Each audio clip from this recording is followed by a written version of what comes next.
Adam n'a jamais été bon à rien, a répété la voix de mon père dans le téléphone que j'avais oublié de raccrocher. 27 ans et il joue encore au fermier avec la propriété du vieux Samuel.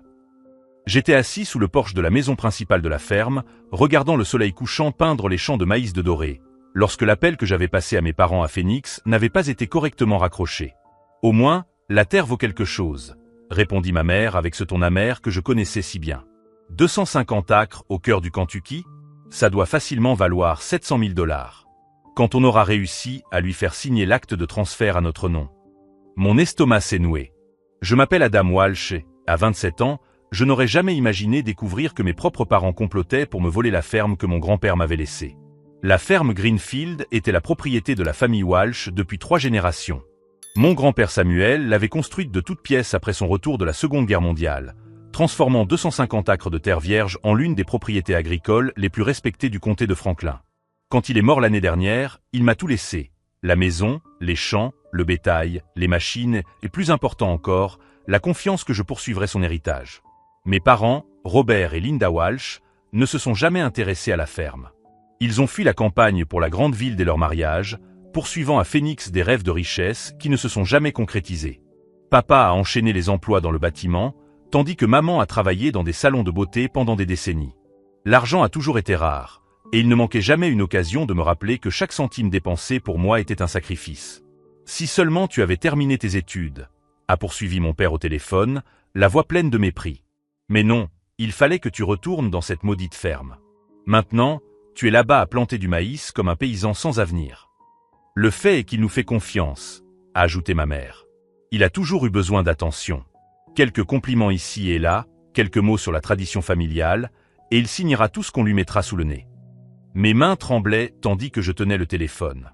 Ils avaient raison sur un point, je leur faisais vraiment confiance. Quand je suis rentré de l'université pour m'occuper de grand-père Samuel pendant ces derniers mois, mes parents ont enfin semblé fiers de moi. Pour la première fois de ma vie, j'avais l'impression d'avoir leur approbation. Il faut que ce soit fait avant l'automne, a dit papa. On ne peut pas prendre le risque qu'il change d'avis ou qu'il trouve une petite amie qui lui mette des idées dans la tête. Je suis d'accord, a ri maman. Et si tout se passe bien, on pourra vendre rapidement et utiliser l'argent pour prendre une retraite décente. Dieu sait qu'on le mérite après toutes ces années de lutte. Je me levai du fauteuil à bascule de grand-père, les planches de la terrasse craquant sous mes pieds.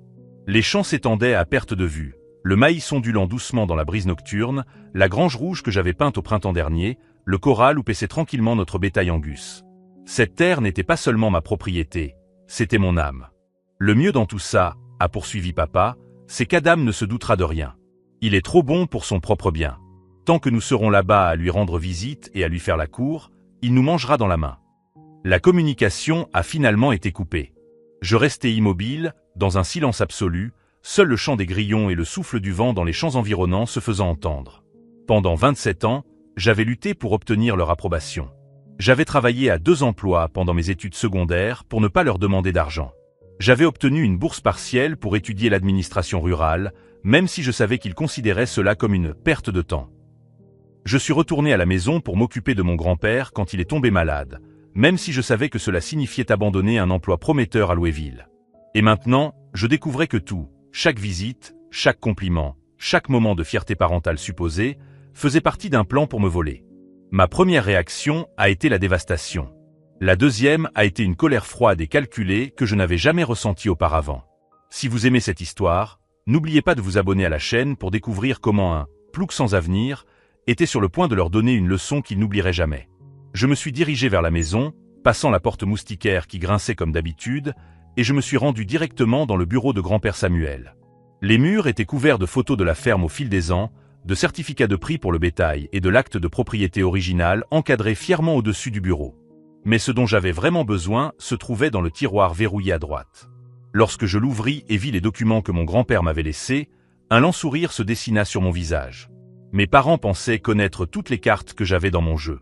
Ils se trompaient lourdement. Robert et Linda Walsh n'avaient jamais caché leur mépris pour la vie à la campagne. Depuis que j'avais définitivement déménagé à la ferme à l'âge de 22 ans, ils avaient tenu à me faire comprendre qu'ils considéraient mon choix comme un gâchis. Adam est en train de gâcher sa vie dans ce trou perdu, disait maman à qui voulait l'entendre. Avec son intelligence, il pourrait gagner une fortune dans n'importe quelle grande entreprise. Papa était encore plus direct. Ce garçon a un diplôme universitaire et il a choisi de devenir un pecno. C'est la honte de la famille. Mais maintenant, assis dans le bureau de grand-père Samuel, ses documents entre les mains, je comprenais enfin la vérité. Il se moquait de mon avenir, il voulait juste l'argent que représentait la propriété. Au cours des 5 dernières années, depuis que je m'étais installé définitivement à la ferme, mes parents m'avaient rendu visite avec une fréquence suspecte. Avant la mort de grand-père, il ne venait qu'une fois par an. Maintenant, il venait tous les 2 mois, toujours avec une excuse. Il voulait voir comment j'allais, ou se remémorer le bon vieux temps, ou aider à la ferme. J'étais toujours heureux de leur visite. J'avais enfin l'impression d'avoir gagné leur respect. Comme j'avais tort. La stratégie est simple, me rappelait la voix de ma mère au téléphone. Nous continuons à lui rendre visite, à le féliciter pour son travail, à le faire se sentir spécial. Petit à petit, nous lui mettons dans la tête qu'il serait plus judicieux d'ajouter nos noms à l'acte de propriété, afin de protéger le patrimoine familial. Chaque visite prenait désormais tout son sens sous un nouveau jour. Les questions apparemment innocentes sur les documents juridiques. Les commentaires sur la planification successorale. Les suggestions selon lesquelles je devrais mieux protéger la propriété contre d'éventuels problèmes futurs. Tu sais comment c'est, mon fils, m'avait dit papa lors de sa dernière visite, en mai. Les impôts, les procédures, toutes ces choses compliquées. Ce serait plus sûr si la propriété était au nom de toute la famille. Tu ne crois pas? Comme ça, s'il t'arrivait quelque chose, avait ajouté maman avec ce ton faussement inquiet, nous pourrions nous occuper de tout sans problème bureaucratique. À l'époque, je pensais que c'était de l'attention parentale. Maintenant, je réalisais que c'était de la manipulation pure et simple. Ce qui me faisait le plus mal, c'était de me rappeler à quel point j'avais essayé de les impressionner. Au cours des dernières années, j'avais augmenté la production de maïs, investi dans du bétail de meilleure qualité, modernisé le système d'irrigation. La ferme enregistrait les meilleurs résultats financiers de son histoire. Et pendant tout ce temps, il ne faisait que calculer combien d'argent il pourrait gagner en me prenant la propriété. Le moment est parfait, résonnait la voix de ma mère dans ma mémoire. Il a tellement amélioré la propriété qu'elle vaut maintenant beaucoup plus que lorsqu'il en a hérité. Lorsque nous aurons réussi à la transférer à notre nom, nous pourrons la vendre pour au moins 700 000 $. 700 000 $. C'était ainsi qu'ils évaluaient la terre où mon grand-père avait construit sa vie, où j'avais trouvé ma raison d'être, où je comptais fonder ma propre famille un jour. Pour eux, la ferme Greenfield n'était qu'un actif financier à liquider. Je me levai de la chaise de mon grand-père et me dirigeai vers la fenêtre qui donnait sur les champs. La pleine lune éclairait les rangées parfaites de maïs qui s'étendaient à perte de vue. Chaque plante avait été soigneusement cultivée, chaque acre optimisé grâce aux techniques que j'avais apprises à l'université et perfectionnées avec l'expérience. Cette terre n'était pas seulement ma propriété, c'était mon identité. Et mes parents voulaient la vendre pour financer une retraite confortable à Phoenix. Je suis retourné au bureau et j'ai ouvert complètement le tiroir verrouillé. Outre l'acte de propriété original de la ferme, il y avait d'autres documents que grand-père Samuel m'avait laissés spécifiquement. Des contrats, des lettres et quelque chose que je n'avais jamais vu auparavant. Une copie d'un testament antérieur. En lisant le document, j'ai découvert quelque chose qui a tout changé. Grand-père Samuel avait initialement prévu de léguer la ferme à mon père. Mais 6 mois avant sa mort, il avait complètement modifié son testament. La lettre jointe expliquait pourquoi. Robert n'a jamais montré un réel intérêt pour la ferme ou les valeurs qu'elle représente. Ses rares visites étaient toujours accompagnées de questions sur la valeur de la propriété et de suggestions de modernisation visant uniquement à augmenter le prix de vente. Adam, en revanche, aime sincèrement cette terre. Il y voit non seulement une source de revenus, mais aussi un héritage à préserver et à développer. Mon grand-père avait compris les intentions de mes parents bien avant moi. Plus révélatrice encore était une lettre que mon père avait envoyée à grand-père Samuel peu avant sa mort. Dans cette lettre, Robert Walsh indiquait clairement qu'il espérait hériter de la ferme et qu'il avait déjà des plans détaillés pour la vendre dès que cela serait approprié. Papa mentionnait même des contacts avec des agents immobiliers à Louisville qui avaient manifesté leur intérêt pour la propriété. Je comprenais maintenant pourquoi mon grand-père m'avait convoqué pour cette conversation sérieuse une semaine avant sa mort. Adam, m'avait-il dit, quand je ne serai plus là, il y aura des gens qui essaieront de te convaincre que cette ferme est un fardeau, que tu devrais t'en débarrasser et suivre une voie plus facile. N'écoute pas ces gens. Cette terre a le pouvoir de nourrir non seulement ta famille, mais aussi les générations futures de la famille Walsh. À l'époque, je pensais qu'il parlait de pressions extérieures, de voisins envieux ou de promoteurs immobiliers intéressés par la propriété. Je n'aurais jamais imaginé qu'il me mettait en garde contre mes propres parents. Le téléphone sonna, me tirant de mes souvenirs. C'était un numéro de Phoenix que je reconnus immédiatement. Maman. J'hésitai un instant, puis je répondis. « Bonjour, maman. Adam, mon chéri. » Sa voix était étrangement joyeuse. « Je pensais à toi. Ton père et moi avons parlé de venir te rendre visite la semaine prochaine. Cela fait longtemps que nous n'avons pas vu la ferme. 2 mois, ai-je pensé, mais je n'ai rien dit. Ce serait formidable de vous avoir ici. Ai-je menti doucement? Parfait. Et Adam, mon chéri, nous avons apporté des papiers lors de notre dernière visite que nous avons oublié de discuter avec toi. Des choses importantes concernant la planification successorale. Ce serait bien d'en parler. Les fameux papiers. Probablement des documents de transfert de propriété déjà préparés, n'attendant que ma signature naïve. Bien sûr, maman. Nous en discuterons. C'est bien, mon fils. Tu es si responsable, toujours à penser à l'avenir de la famille. Responsable. Penser à l'avenir de la famille. Ces mots avaient un goût amer maintenant que je connaissais leurs véritables intentions. Après avoir raccroché, je reportai mon attention sur les documents de mon grand-père. Au fond du tiroir, je trouvai quelque chose qui fit battre mon cœur plus fort. Un dossier contenant des recherches détaillées sur la valeur réelle de la propriété. La ferme Greenfield ne valait pas 700 000 $ comme le croyaient mes parents. Avec toutes les améliorations que j'avais apportées, les dernières estimations d'un expert immobilier indiquaient une valeur proche d'1 200 000 $. Non seulement mes parents voulaient me voler, mais ils ne connaissaient même pas la valeur réelle de ce qu'ils essayaient de me prendre. Tout en rangeant tous les documents dans le tiroir, un sourire froid se dessina sur mon visage. Mes chers parents allaient venir la semaine suivante pour mettre à exécution leur plan soigneusement élaboré. Ils n'avaient aucune idée de ce qui les attendait. Car alors qu'ils pensaient m'avoir complètement trompé, je venais de découvrir non seulement leur plan, mais aussi des ressources dont ils n'avaient jamais soupçonné l'existence. Le départ était imminent, et ils ne savaient même pas qu'ils avaient déjà perdu avant même d'arriver à la ferme. La semaine passa comme une éternité. Chaque matin, je me réveillais avec le poids de la trahison qui me brûlait la poitrine, mais je forçais un sourire pendant que je m'occupais des animaux et vérifiais les champs. En apparence, j'étais le même Adam que d'habitude, le « plouc sans avenir » que mes parents méprisaient tant. À l'intérieur, je planifiais chaque mouvement. Le mardi, ils sont arrivés au volant de la nouvelle Cadillac qu'ils avaient achetée avec l'argent de l'héritage de grand-père Samuel. Maman est descendue de la voiture vêtue d'une robe à fleurs beaucoup trop chère pour une ferme, tandis que papa examinait la propriété d'un œil calculateur, comme un usurier évaluant des garanties. Adam, mon chéri. Maman m'a serré dans ses bras avec cette affection théâtrale que je reconnaissais désormais comme de la pure manipulation. Tu as mauvaise mine. Tu ne manges pas correctement? Je vais bien, maman. Je travaille beaucoup, c'est tout. C'est justement ce dont nous voulions te parler, a dit papa en me tapant sur l'épaule avec une force inutile. Tu ne peux pas continuer à te tuer à la tâche dans cette ferme. Un jeune homme intelligent comme toi devrait penser à son avenir. Pendant le dîner, ils ont commencé leur comédie, que je voyais désormais clairement.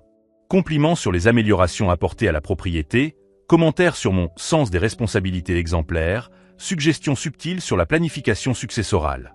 La ferme est magnifique, Adam, dit maman en coupant délicatement le steak que j'avais préparé. Ton grand-père serait fier.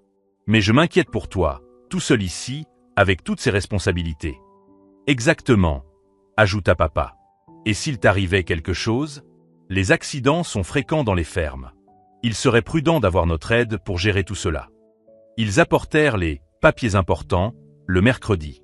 Des documents de transfert de propriété soigneusement préparés par un avocat de Phoenix, rédigés dans un langage technique confus et contenant des justifications sur la protection du patrimoine familial. Ce n'est qu'une formalité, expliqua papa en étalant les documents sur la table de la cuisine. Ajouter nos noms à l'acte de propriété ne change rien dans la pratique. Tu continues à vivre ici, à tout gérer. Cela nous donne simplement l'autorisation légale de t'aider en cas de besoin. Et cela protège la ferme contre les problèmes fiscaux ou les poursuites judiciaires, ajouta maman avec un air faussement inquiet. Tu sais combien le gouvernement peut être compliqué avec les propriétés rurales. Je fis semblant d'étudier attentivement les documents, acquiesçant aux moments opportuns. C'est logique, mentis-je. Vous avez toujours été plus calé en questions juridiques. Le sourire satisfait qui traversa le visage de mon père me donna la nausée. Très bien, fiston. Je savais que tu comprendrais. La famille doit se protéger. La famille. Ce mot avait désormais un goût amer. Le jeudi soir, pendant que mes parents regardaient la télévision dans le salon, faisant semblant d'être détendus mais clairement impatients de conclure l'affaire, je m'enfermai dans le bureau de mon grand-père et appelai Jake Morrison. Jake était mon meilleur ami depuis le lycée et travaillait désormais comme avocat spécialisé dans le droit rural à Louisville. Plus important encore, il connaissait mes parents depuis toujours et n'avait jamais aimé la façon dont ils me traitaient. Adam, mec, ça fait des mois qu'on ne s'est pas parlé. Comment ça va à la ferme? Jake, j'ai besoin d'un service urgent et confidentiel. Je lui ai rapidement expliqué la situation, les documents de transfert, la découverte de la conversation téléphonique, tout. Jake est resté silencieux pendant un moment avant d'exploser. Ces fils de pute. Désolé, mec, mais c'est ce qu'ils sont. Ils essaient de voler la ferme de leur propre fils? Tu peux m'aider? Bien sûr que je peux. Envoie-moi des photos de ces documents tout de suite. Et Adam? Ne signe rien, même pas pour gagner du temps. Toute signature pourrait être utilisée contre toi plus tard. J'ai photographié tous les documents et les ai envoyés à Jake. 20 minutes plus tard, il m'a rappelé. Adam, c'est pire que je ne le pensais. Ces documents ne sont pas seulement un transfert de propriété. Si tu signes ça, ils obtiennent le droit de vendre immédiatement sans ton accord. C'est en gros une procuration irrévocable déguisée. Mon sang s'est glacé. Qu'est-ce que ça veut dire? Ça veut dire qu'à partir du moment où tu signes, ils peuvent vendre la ferme et tu ne peux rien faire pour les en empêcher. Le vendredi matin, mes parents étaient visiblement impatients. Papa faisait le tour de la maison en inspectant chaque pièce comme s'il en était déjà le propriétaire, tandis que maman faisait des commentaires sur les changements nécessaires apportés à la décoration. Adam, dit papa pendant le petit déjeuner, tu as pris une décision au sujet des documents? Plus tôt nous réglerons cette question, mieux ce sera pour tout le monde. J'y réfléchis encore, répondis-je calmement. Il y a beaucoup de pages de jargon juridique. Mon fils, dit maman sur ce ton condescendant, tu compliques trop les choses. Nous faisons confiance à l'avocat qui a tout préparé. C'est un professionnel respecté. Bien sûr. Je veux juste être sûr de tout comprendre. Le regard qu'ils ont échangé a été rapide, mais je l'ai capté. De la frustration mêlée à un soupçon de suspicion. Cet après-midi-là, pendant qu'il faisait la sieste après le déjeuner, je me suis rendu dans la grange où étaient entreposés les équipements les plus précieux de la ferme. Là, au milieu des tracteurs et des moissonneuses qui représentaient des décennies de travail pour la famille Walsh, j'ai pris ma décision finale. Mes parents pensaient avoir affaire à un jeune naïf qui pouvait être facilement manipulé. Ils voyaient mon hésitation comme une simple incertitude et non comme le temps que je gagnais pour organiser ma propre stratégie. Ce qu'ils ne savaient pas, c'est que pendant qu'ils dormaient confortablement dans la maison qu'ils prévoyaient de me voler, j'avais déjà passé des coups de fil qui allaient tout changer. Jake venait à la ferme samedi matin avec des documents. Des documents qui révélaient exactement qui étaient mes parents et ce qu'ils essayaient de faire. Mais ce n'était que le début de ce que j'avais prévu pour eux. Alors que je regardais le soleil se coucher sur les champs que mon grand-père avait construits de ses propres mains, j'ai senti un calme étrange m'envahir. La douleur de la trahison était toujours là, mais elle alimentait désormais quelque chose de plus grand. Mes parents avaient passé toute leur vie à me dire que je n'étais bon à rien, que je ne serais jamais assez bien, que je ne méritais pas le respect qu'ils accordaient aux autres. Demain, ils découvriraient à quel point ils avaient tort. Et quand ils le découvriraient, il serait trop tard pour revenir en arrière. Car le « plouc sans avenir » était sur le point de leur donner une leçon de stratégie qu'ils n'oublieraient jamais. Jake est arrivé à la ferme à 8 heures du matin le samedi, au volant de son pick-up noir et transportant un porte-documents en cuir qui semblait plus lourd que d'habitude. Mes parents dormaient encore, ou faisaient semblant, lorsque nous nous sommes retrouvés dans la grange, loin des oreilles indiscrètes. « Adam, mec, c'est plus sérieux que je ne le pensais », dit Jake en étalant des documents sur une table de travail. J'ai fait des recherches sur les avocats de Phoenix qui ont préparé les papiers. Ils sont spécialisés dans, appelons ça des transferts patrimoniaux agressifs. Qu'est-ce que ça veut dire? Ça veut dire que tes parents ne sont pas les premiers clients à essayer de voler la propriété de leurs proches. Ces types ont une méthode. Des documents confus, un jargon technique, une pression psychologique. C'est presque une chaîne de production. Jake me montra des cas similaires qu'il avait trouvés. Des familles détruites, des propriétés perdues, des personnes âgées manipulées pour signer des documents qu'elles ne comprenaient pas. Mon estomac se noua lorsque je réalisai que mes parents avaient choisi des criminels spécialisés pour me voler.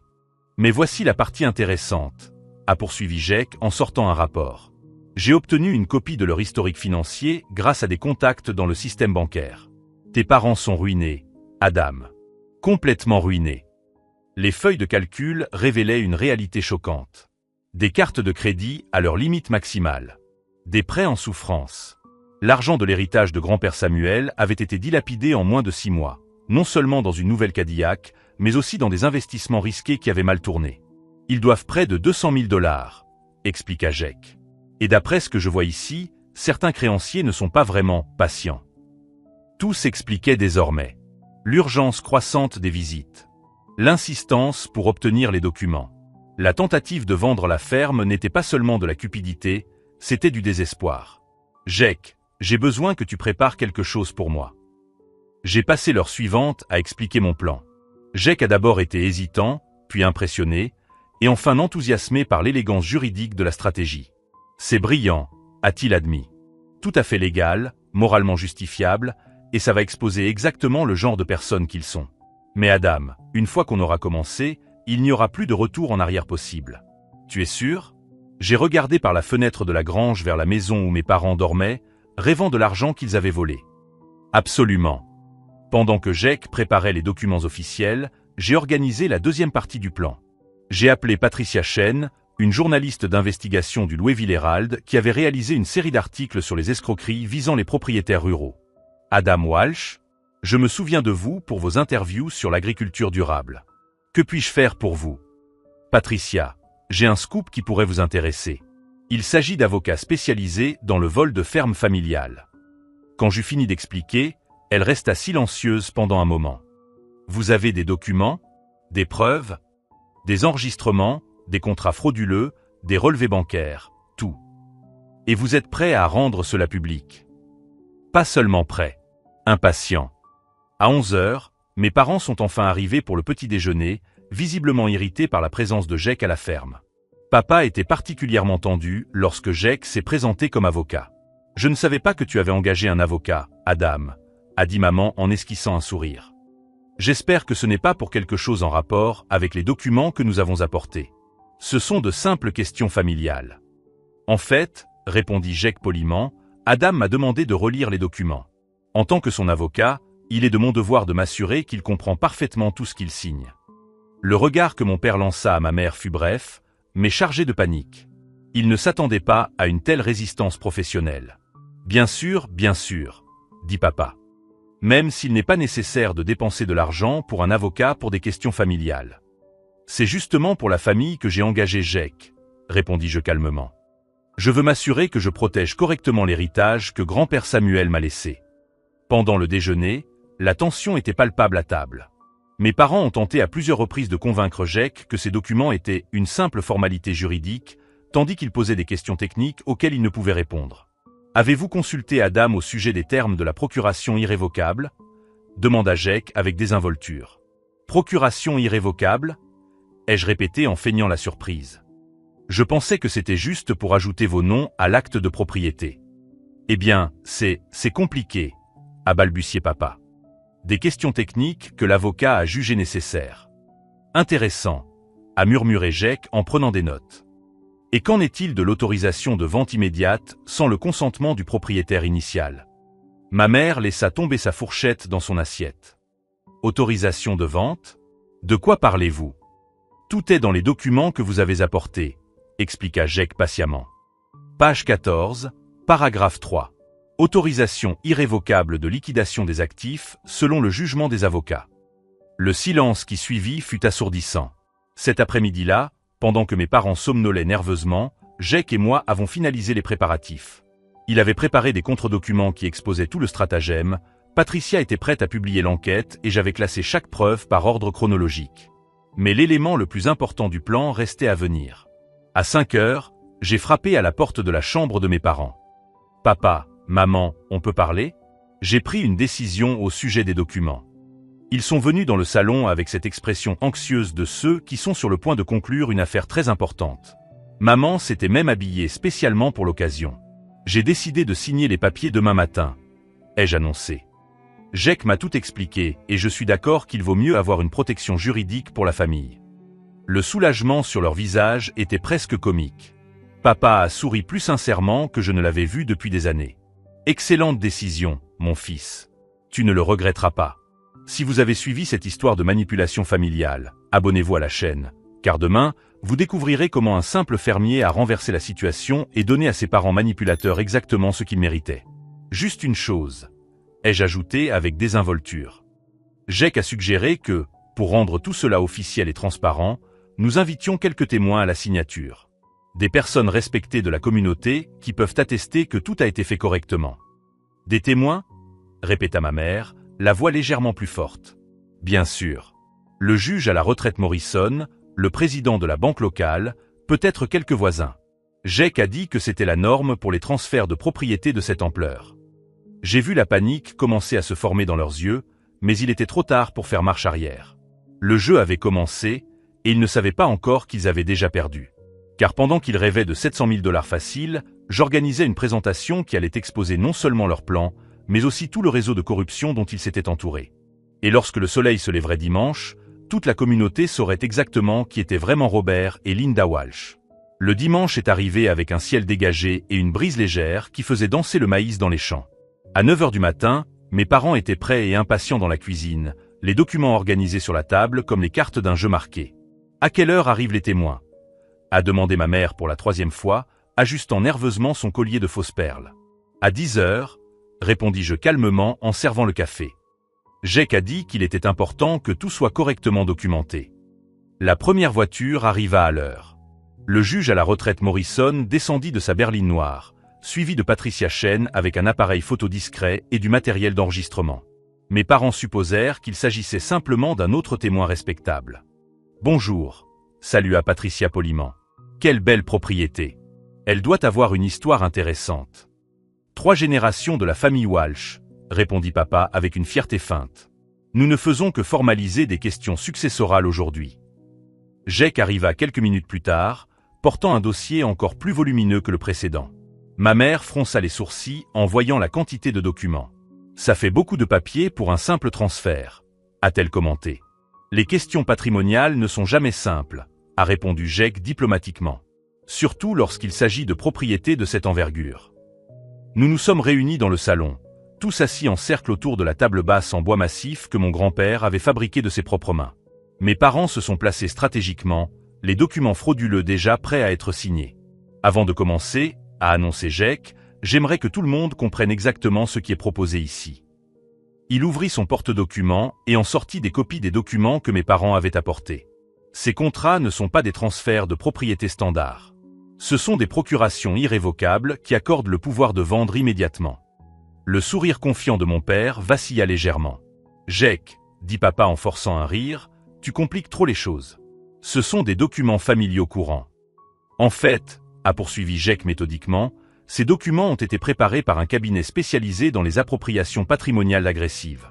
C'est le même stratagème qui a été utilisé dans au moins 15 cas similaires au cours des 2 dernières années. Ma mère est devenue pâle. « De quoi parlez-vous » C'est alors que Patricia a discrètement activé son enregistreur et que Jake a sorti un 2e dossier de sa mallette. Je parle de la conversation téléphonique de mardi dernier, à 21 h 40, entre Robert et Linda Walsh, actuellement en situation de faillite technique avec des dettes supérieures à 200 000 $.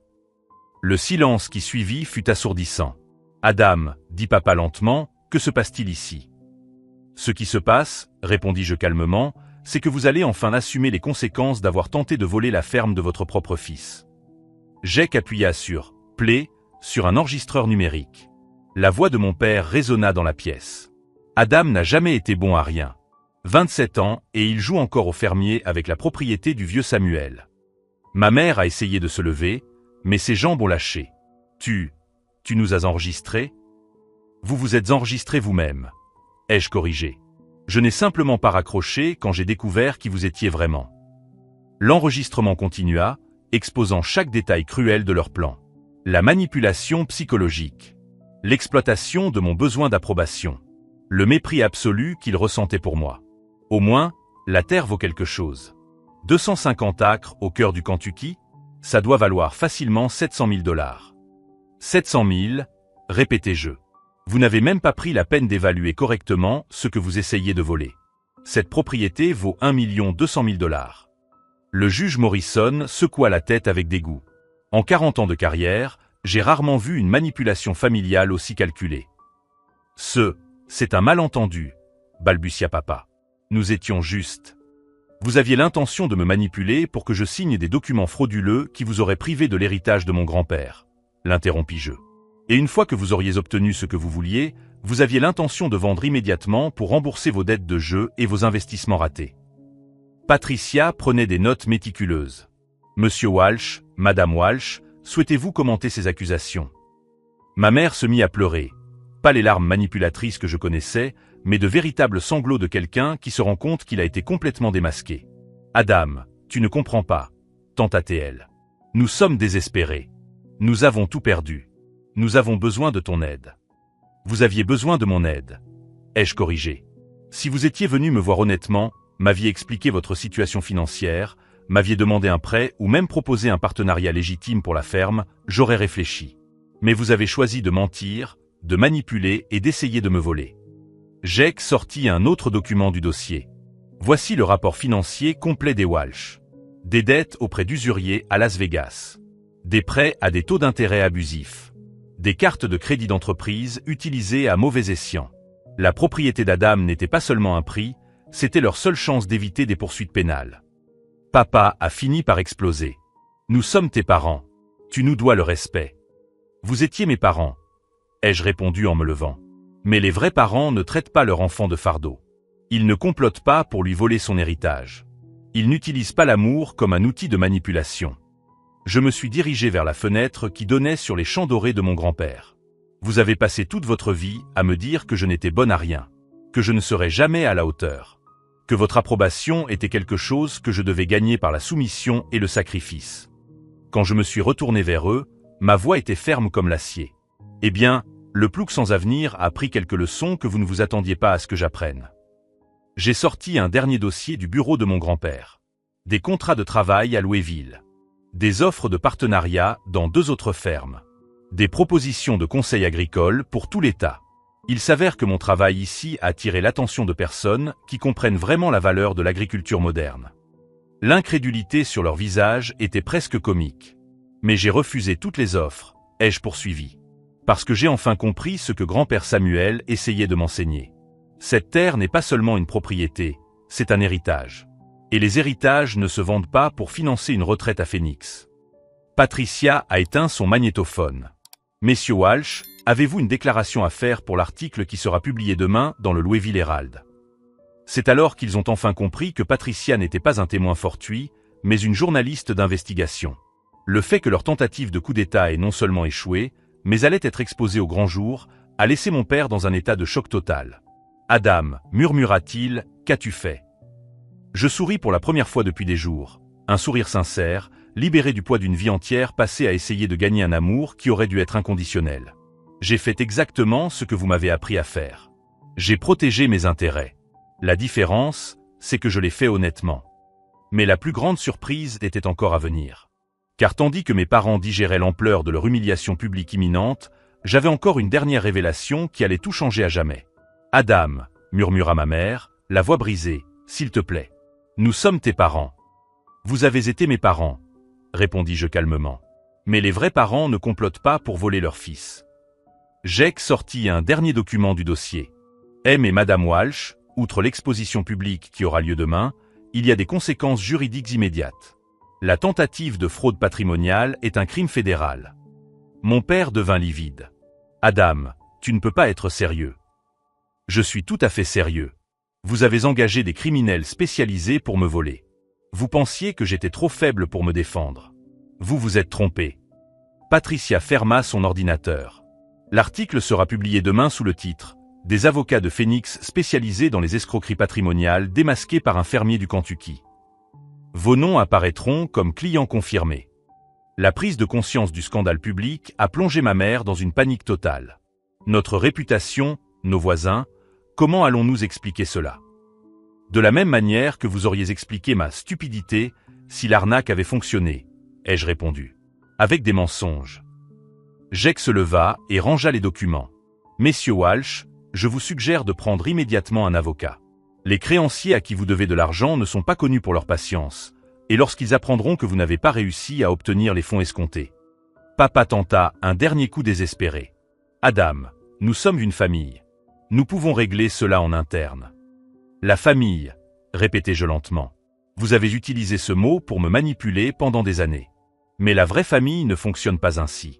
La vraie famille se soutient mutuellement, elle ne s'exploite pas. Je me dirigeai à nouveau vers la fenêtre, observant les champs dorés qui s'étendaient à perte de vue. Grand-père Samuel m'a laissé plus qu'une ferme. Il m'a laissé une leçon sur la valeur de soi. Quand je me suis retourné vers eux, ma voix était ferme comme de l'acier trempé.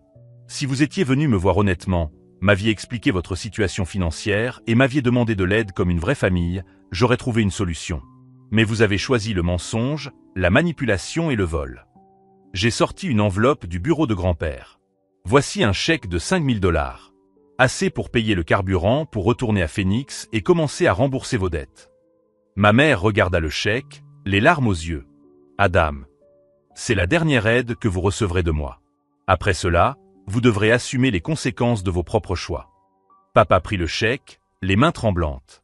Et après, vous apprendrez à vivre sans exploiter les autres. Vous trouverez un travail honnête. Vous rembourserez vos dettes. Peut-être qu'un jour, vous comprendrez le concept d'intégrité. Le juge Morrison se leva. En 40 ans de carrière, j'ai rarement vu une leçon de responsabilité appliquée avec autant de précision. Vos grands-parents seraient fiers de vous, Adam. Patricia rangea son matériel. L'histoire sera publiée demain. D'autres victimes potentielles de cette arnaque seront mises en garde. 2 heures plus tard, je regardais la Cadillac s'éloigner sur la route poussiéreuse, ramenant mes parents à Phoenix et aux conséquences qui les attendaient. Jake me rejoignit sur la terrasse, contemplant le coucher de soleil. « Comment te sens-tu » ? « Libre, répondis-je sans hésiter. Pour la première fois de ma vie, complètement libre. Au cours des mois qui suivirent, l'histoire se répandit au-delà de Louisville. Le bureau de Phoenix fut perquisitionné par le FBI et fermé. Mes parents firent l'objet de poursuites pénales, mais ils purent conclure des accords en échange de leurs témoignages, ce qui permit de mettre au jour d'autres cas similaires. La ferme prospéra comme jamais auparavant. Sans la pression constante de devoir obtenir l'approbation de mes parents, je pus me concentrer pleinement sur l'agriculture innovante que j'avais apprise à l'université.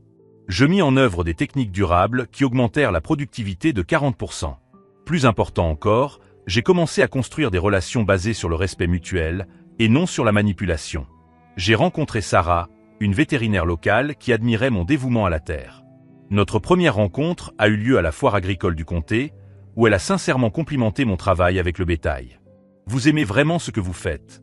m'a-t-elle dit en m'observant examiner une vache gestante. « Oui », ai-je répondu, réalisant que c'était la première fois que quelqu'un reconnaissait ma passion sans essayer d'en tirer profit. « Vous aussi. » Nous nous sommes mariés 2 ans plus tard, sous le porche de la maison que mon grand-père avait construite, entourés d'amis qui nous connaissaient pour ce que nous étions vraiment, et non pour ce que nous pouvions leur offrir. La dernière fois que j'ai eu des nouvelles de mes parents, ils vivaient dans un petit appartement à Phoenix, travaillant à temps partiel pour payer leurs dettes. J'ai entendu dire que papa avait enfin trouvé un emploi stable dans une entreprise de construction et que maman avait repris le travail dans un salon de coiffure. Je ne ressens ni colère ni satisfaction vindicative à leur égard. Juste la compréhension tranquille que certaines personnes ont besoin de tout perdre pour apprendre à apprécier quelque chose. La leçon la plus importante que j'ai apprise, c'est que l'amour véritable n'a pas de prix. Il ne s'achète pas avec de la servilité et ne se gagne pas par des sacrifices. Il existe librement ou il n'existe pas. Aujourd'hui, en regardant mon fils de 3 ans courir dans les champs de maïs que son arrière-grand-père a plantés, je comprends enfin ce que mon grand-père Samuel voulait dire par héritage. Il ne s'agit pas seulement de terre ou d'argent, mais de valeurs transmises de génération en génération. Si vous avez déjà été victime de manipulation familiale ou avez dû choisir entre une loyauté toxique et le respect de soi, abonnez-vous à la chaîne pour découvrir d'autres histoires de personnes qui ont trouvé la force de briser des cycles destructeurs et de se construire une vie authentique. Le garçon que mes parents traitaient de « plouc sans avenir » dirige aujourd'hui l'une des fermes les plus prospères du Kentucky, avec des contrats d'approvisionnement dans 3 États et un programme de développement durable qui sert de modèle à d'autres propriétés. Mais la véritable victoire ne réside pas dans les chiffres financiers ou la reconnaissance professionnelle. Elle réside dans le fait que lorsque mon fils me regarde, il voit un père qu'il aime inconditionnellement, et non un investissement qui doit rapporter des dividendes. Et j'ai découvert que c'est la seule approbation qui compte vraiment.